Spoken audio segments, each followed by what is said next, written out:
Hello and welcome to this channel, and if you are the first time here, subscribe to the channel by clicking the subscribe button to see the latest technology videos. In this video we are discussing about JSP. So what is JSP? So Java Server Pages Technology JSP is a server-side programming language used to create a dynamic web page in the form of hypertext markup language HTML, and it is an extension to the servlet technology.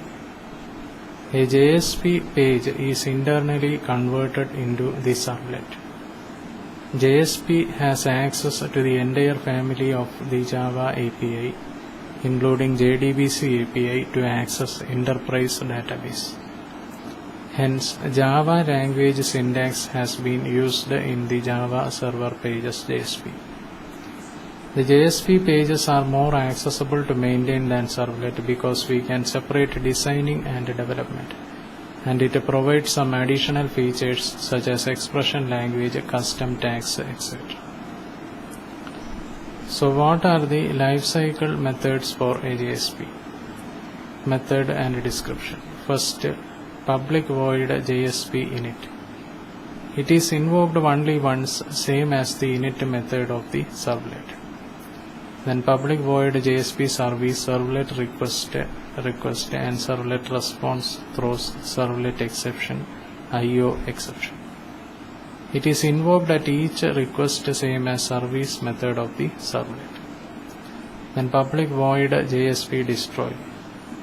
It is invoked only once, same as destroy method of the servlet. So list out some advantages of using JSP. First, better performance. Then the compilation of JSP is done before it is processed by the server, which eradicates the need for loading of interpreter and code script each time.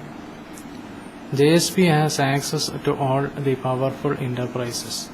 Easy to maintain. JSP can be easily managed because we can easily separate our business logic with the presentation logic. And in servlet technology, we mix our business logic with the presentation logic. JSP can also be used in combination with the servlets. Give the syntax for JSP command. Then, what is the difference between hide command and output command? So the JSP command is called hide command, whereas HTML command is called output command.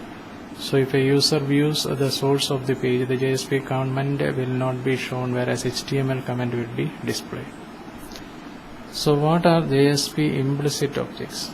So JSP provides 9 implicit objects by default. They are out, type JSP writer, request, HTTP servlet request, response, HTTP servlet response, config, servlet config, session, HTTP session, application, servlet context, page context, page object, exception, throw.